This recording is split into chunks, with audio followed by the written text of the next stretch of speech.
बोलिए गजानंद भगवान की जय। सज्जनों, 18वें अध्याय में हमने सुना ऋषि शंख एवं व्याध के संवाद के रूप में ऋषि शंख ने जब व्याध को उसके पूर्व जन्म की कथा सुनाई, उसे सुनकर के व्याध बड़ा आश्चर्यचकित हो गया। व्याध ने कहा कि हे भगवान, आपने पहले यही कहा कि भगवान विष्णु को उद्देश्य करके परम पवित्र एवं कल्याणकारी भागवत धर्मों को करना चाहिए। उनमें भी वैशाख मास संबंधी सर्वप्रथम धर्म बताए हैं। ब्रह्मन, वह भगवान विष्णु कैसे हैं, उनका क्या लक्षण है, उनके क्या चिन्ह हैं, उनके अस्तित्व का क्या प्रमाण है, वह व्यापक प्रभु किन साधनों के द्वारा जाने जा सकते हैं, वैष्णव धर्म कैसे हैं, किनके द्वारा भगवान विष्णु प्रसन्न होते हैं। हे विशाल बुद्धि वाले ब्रह्मन, मुझ किंकर अपने दास के लिए कहिए। तो व्याध के इस प्रकार के कौतूहल पूर्ण वचनों को और प्रश्नों को सुनकर के ब्राह्मण ने जगत के स्वामी अनामय प्रभु नारायण को नमस्कार करके पुनः कहना प्रारंभ किया। भगवान नारायण को जानने वाला यह अध्याय परम दुर्लभ गोपनीय है। सभी भक्तों से मेरा अनुरोध है, कृपया इस अध्याय को बड़े विशेष रूप से श्रवण करें ताकि आपको पुण्य लाभ अर्जित हो। ऋषि शंख कहते हैं कि हे व्याध सुनो, मैं भगवान विष्णु के पाप रहित रूप को कहूंगा और कहता हूं, जो कि ब्रह्मा आदि संलग्न चित्त वाले मुनियों द्वारा भी अचिंत्य एवं अनिर्वचनीय हैं, सबके स्वामी हैं, निर्गुण हैं, निष्कलंक हैं, अनंत हैं एवं सभी ऋषि मुनियों के ध्यान आदि से परे हैं, जो यह समस्त विश्व चर तथा अचर रूप में स्थित है, इसके स्वामी हैं, सबके आश्रय दाता हैं, सबके प्रभु हैं, उन्हीं के बस में यह सदा विश्व रहता है। अब इसके बाद मैं तुमसे परमात्मा ब्रह्म का लक्षण कह रहा हूं, उसे सुनो। उत्पत्ति, स्थिति तथा संहार, आवृत्ति माने जगत में आना जाना, नियमन माने दंड देना, ये प्रकाश, बंध, मोक्ष तथा जीविका, ये जिनकी कृपा से होते हैं, उन्हीं को कवि लोग व्यापक तथा शाश्वत अनश्वर ब्रह्म कहते हैं। उन्हें ही साक्षात ब्रह्म कहा गया है। तत्पश्चात ब्रह्मा आदि को भी परमात्मा कहा है। ज्ञानियों ने ब्रह्मा आदि में ब्रह्म पद को उपपद से युक्त माना है। दूसरों अर्थात उस पर ब्रह्म परमात्मा के एक एक अंश वालों में कहीं भी ब्रह्मता नहीं है। उस महाविभू के ये जन्म आदि शास्त्र गम्य जानने योग्य लक्षण कहे गए हैं। हे महामते, शास्त्र, वेद, स्मृतियां निश्चय रूप से प्रभु का ही प्रतिपादन करते हैं, उनका ही समर्थन करते हैं।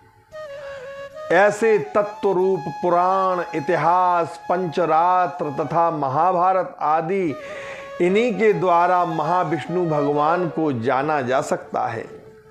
अन्य किन्हीं भी उपायों से भगवान को जानना संभव नहीं है। वेदों द्वारा जानने योग्य व्यापक सनातन श्री नारायण भगवान को इंद्रियों, अनुमानों व तर्कों के द्वारा नहीं जाना जा सकता है। अरे व्याध, अपनी बुद्धि के अनुसार इसी प्रभु के जन्म, कर्मों एवं गुणों को जान करके उनके बस में रहने वाले जीव समुदाय मुक्त हो जाते हैं। भगवान विष्णु का तेज कम से देवता, ऋषि एवं पितरों एक एक में स्थित होता है, उसे प्रत्यक्ष, अगम एवं अनुमान से, बल, ज्ञान तथा सुख से सर्वप्रथम नरोत्तम भगवान को जानना चाहिए। कहते हैं शंख ऋषि, इसीलिए ज्ञान विज्ञान संपन्न राजा को 100 गुना अच्छा जानना चाहिए। राजा से मनुष्य को, और मनुष्य से गंधर्व को, और गंधर्व से अजावज सुर को, उससे भी अधिक तत्वज्ञानी देवता को 100 गुना श्रेष्ठ मानना चाहिए। तत्वाभिमानी देवताओं में से भी 7 ऋषि बड़े हैं, 7 ऋषियों से बड़ी अग्नि। कहते हैं शंख ऋषि, इसीलिए ज्ञान विज्ञान संपन्न राजा को 100 गुना अच्छा जानना चाहिए। राजा से मनुष्य को, और मनुष्य से गंधर्व को, और गंधर्व से अजावज सुर को, उससे भी अधिक तत्वज्ञानी देवता को 100 गुना श्रेष्ठ मानना चाहिए। तत्वाभिमानी देवताओं में से भी 7 ऋषि बड़े हैं, 7 ऋषियों से बड़ी अग्नि देवता हैं, और उनसे बड़े सूर्य देवता हैं, और सूर्य से भी बड़े गुरु देवता हैं, गुरु से बड़ा प्राण हैं, प्राण से बड़े महाबली इंद्र हैं, इंद्र से भी जो बड़े हैं वे देवी पार्वती हैं, उनसे भी बड़े जगतगुरु भगवान शंकर हैं, और भगवान शंकर से भी महादेवी बुद्धि तथा बुद्धि से बल स्वरूप प्राण श्रेष्ठ है। प्राण अर्थात वायु से श्रेष्ठ कुछ नहीं है। प्राण में ही सब कुछ स्थित है, यह सब कुछ प्राण से ही पैदा हुआ है, और प्राण से ही चेष्टा है, प्राण में ही यह सब कुछ गुथा हुआ है। ज्ञानियों ने इसे सबका आधार कहा है। यह सूत्र रूप सबको एक सूत्र में बांधने वाला एवं नीले बादल के समान भगवान विष्णु का ही स्वरूप है। लक्ष्मी की प्रेम भरी चितवन मात्र से इसकी स्थिति रहती है। व्याध ने कहा, हे गुरु, वह लक्ष्मी देव देव भगवान विष्णु के कृपा लेश की अधिकारिणी है। भगवान विष्णु से परे अधिक अथवा समान किसी प्रकार कहीं कोई है ही नहीं, तो जीव में यह सूत्र नाम का प्राण एक अधिक कहां से आ गया? अथवा इसका निर्णय कैसे हो कि प्राण से प्रभु श्रेष्ठ हैं? हे ब्रह्मन, आप कृपा करके मुझसे यह कहिए कि व्यापक प्रभु प्राण से श्रेष्ठ कैसे हैं? तब शंख मुनि ने कहा, हे व्याध, तुमने जो समस्त जीवों एवं प्राणों से प्रभु में श्रेष्ठता का उद्देश्य करके पूछा है, तो मैं तुमसे कहता हूं, सुनो। पूर्व काल में जनार्दन सनातन भगवान नारायण ने पद्म की सृष्टि में ब्रह्मा आदि देवताओं की सृष्टि करके उनसे कहा, मैं आप लोगों में ब्रह्मा का साम्राज्य स्थापित कर रहा हूं, और आप लोगों में जो विशेषता रखने वाला, शील से भरा हुआ, शौर्य पराक्रम आदि गुणों से युक्त हो, उसे आप लोग युवराज पद पर रखिए। व्यापक प्रभु के ऐसे कहने पर सभी देवता इंद्र के सम्मुख जाकर मैं अधिक हूं ऐसा विवाद करने लगे। सभी विवाद कर रहे थे कि कुछ लोगों ने सूर्य को उत्तम कहा, कुछ ने इंद्र को उत्तम कहा, कुछ ने काम को उत्तम कहा, कुछ लोग चुप बैठे रहे। उन लोगों ने निर्णय नहीं देखा। तब भगवान नारायण के पास गए, पुनः नमस्कार करके हाथ जोड़ करके देवताओं ने कहा कि हे महाविष्णु, हम लोगों ने भली भांति विचार किया, हम लोग अपने में ही कोई अधिक श्रेष्ठ देवता नहीं देख पाते, आप ही निर्णय कीजिए, हम लोग संशय में पड़ गए हैं। सभी देवताओं के इस प्रकार पूछे जाने पर भगवान ने कहा, इस विराट शरीर से जिसके निकल जाने पर यह गिर जाता है तथा जिसके प्रवेश पाते ही यह उठ करके खड़ा हो जाता है, निसंदेह वही देवता सबसे बड़ा है, कोई दूसरा नहीं है। ऐसा कहने पर उन देवताओं ने यही ठीक है इस प्रकार कहा अर्थात स्वीकार किया। तब क्रोध में आकर पर से पहले जयंत नामक देवता निकले। तब लोगों ने उस प्राणी को पंगु कहा, किंतु शरीर तो नहीं गिरा। तब भी वह सुनता, पीता, बोलता, सूंघता, देखता और चलता फिरता रहा। तदनंतर गुह भाग में दक्ष नामक प्रजापति निकले।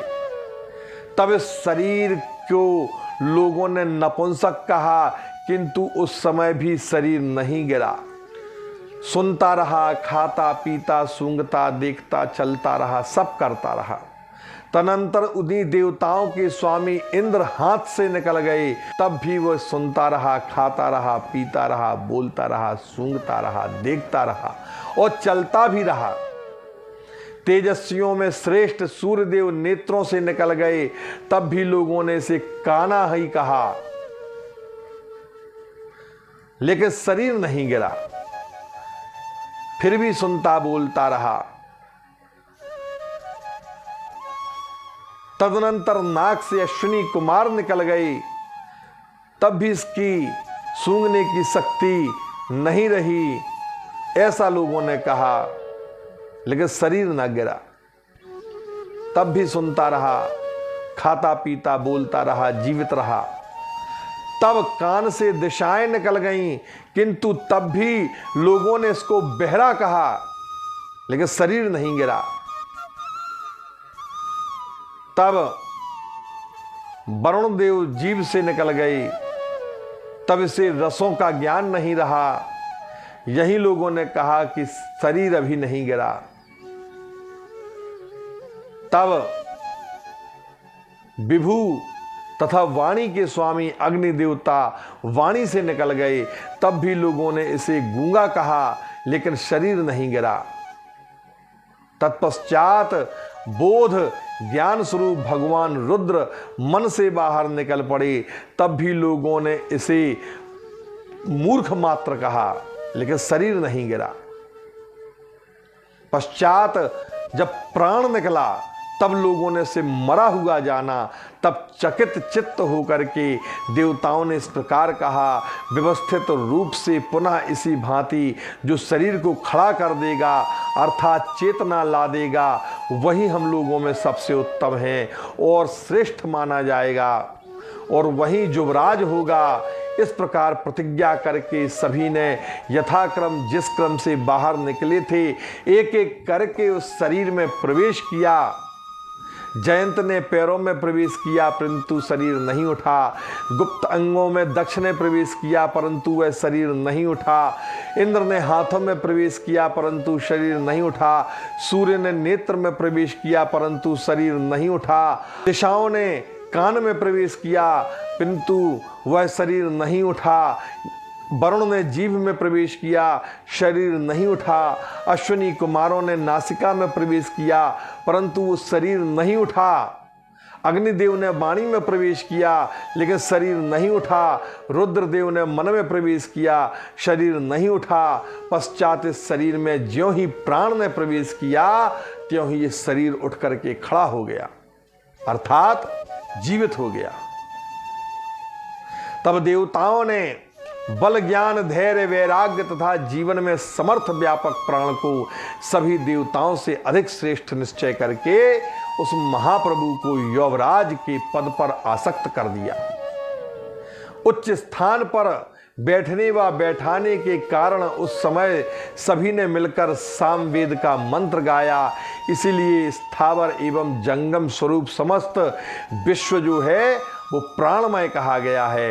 यह प्राण जगत का स्वामी है, संपूर्ण सभी अंश परिपूर्ण बलों के आधिक्य से पूर्ण है। जगत में प्राण से रहित कोई भी वस्तु नहीं है और न प्राण के बिना किसी की बुद्धि होती है। इस जगत में प्राण से रहित होकर के रहने वाला कोई नहीं है तथा प्राण से विहीन कुछ भी नहीं है। अतएव प्राण सबसे श्रेष्ठ हुआ। वही प्राणदेव एक होते हुए भी तत् भिन्न भिन्न कार्यों में जाने के कारण अनेक प्रकार का कहा जाता है। इसीलिए प्राण की उपासना में लगे हुए लोग प्राण को सबसे बड़ा मानते हैं, क्योंकि यह जगत की सृष्टि, पालन एवं संहार लीला में समर्थ है। शेष, शिव एवं इंद्र आदि देवता, चेतन अथवा जड़ जो भी हैं, भगवान विष्णु व भगवान श्री कृष्णचंद्र को छोड़ करके कोई भी इसे हरा नहीं सकता है। प्राण सभी देवों में ओतप्रोत व्यापक तथा सभी का स्वरूप है। सदा भगवान विष्णु का अनुगामी, उनके बस में रहने वाला है। यह भगवान वासुदेव के विपरीत न सुनता है न देखता है। देवताओं के स्वामी रुद्र, इंद्र आदि तो विपरीत भी करते हैं। सर्वगोचर प्राण कभी भी भगवान वासुदेव के विरुद्ध कार्य नहीं करता है। इसीलिए विद्वानों ने महाविष्णु भगवान को बल प्राण कहा है। इस प्रकार भगवान विष्णु के महात्म्य तथा लक्षण को जानकर के पूर्वकृत कर्मानुसारी बंधनों के चिन्ह स्वरूप इस शरीर को जैसे सर्प पुरानी केंचुली को छोड़ता है, उसी प्रकार छोड़ करके रोग रहित भगवान नारायण के परम पद को, भगवान के परम स्वरूप को प्राप्त होता है। इस प्रकार शंख मुनि के द्वारा कहे गए उपदेशों को सुनकर के प्रसन्न चित्त होकर के व्याध ने कहा और विनम्र होकर के पुनः उन मुनि शंख से पूछा कि हे ब्रह्मन, इन जगत गुरु सर्वेश्वर प्राण महानुभाव की महिमा लोक में क्यों नहीं है? हे ब्रह्मन, मुझसे यह सब कहिए, क्योंकि मुझे इसमें बड़ा ही कौतूहल हो रहा है। तब शंख मुनि ने कहा कि पूर्व काल में प्राणदेव प्रसन्नता के साथ अनामय अर्थात व्याधि रहित भगवान विष्णु को अश्वमेघ यज्ञ करने की कामना से गंगा जी के तट पर आते हैं और हल से भूमि की शुद्धि करते हैं। उस समय वाल्मीकि अर्थात वामी के भीतर छिपे अनेक मुनियों के सहित समाधि में स्थित महामुनि कण्व जी हल की नोक की चोट के प्रहार से बाहर निकल आते हैं और क्रोध करके सबसे आगे बैठे हुए महाप्रभु प्राणदेव से क्रोधित हो जाते हैं और उनको शाप देते हैं। कहते हैं, देवेश, अब आज से तीनों भुवनों में तुम्हारी महिमा प्रसिद्ध नहीं हो सकेगी, विशेषकर भूलोक में नहीं होगी। तुम्हारे अवतार तीनों जगत में प्रसिद्ध होंगे। इस प्रकार कण्व मुनि के द्वारा कहे जाने पर वायुदेव ने क्रोध करके उनको भी श्राप दिया कि मैं तितिक्षु, सहनशील तथा निरपराधी होते हुए भी शापित हुआ। इसीलिए हे महाबाहो, कण्व, तुम अति शीघ्र गुरुद्रोही हो जाओगे। इस लोक में तुम्हारी गति निंदित हो जाएगी। इस प्रकार सदा गति वाले प्राणदेव ने कहा। तभी से महाप्रभु प्राणदेव की महिमा लोकों में विशेषकर पृथ्वी पर प्रसिद्ध नहीं हुई तथा इसके शाप से महात्मा कण्व भी शिष्य जो कि सूर्य के थे गुरुद्रोही बन गए। इस समय जो कुछ तुमने पूछा वो मैंने तुमसे कह दिया। हे व्याध, इससे आगे जो कुछ सुनने योग्य हो, जो सुनना चाहते हो, वह क्रमशः मुझसे पूछो, मैं तुम्हें अवश्य ही बताऊंगा। तो व्याध के प्रश्न और ऋषि शंख के उत्तर अगले अध्याय में आप सुनेंगे। विशेष करके आप हमारी वीडियो को अवश्य देखें। इति श्री स्कंद पुराणे वैशाख महात्म्ये नारदम्बरी संवादे वायुशाप कथनम नाम 19विंशतिध्यायः। बोलो वृंदावन बिहारी लाल की जय। बोलिए वैशाख मास की जय।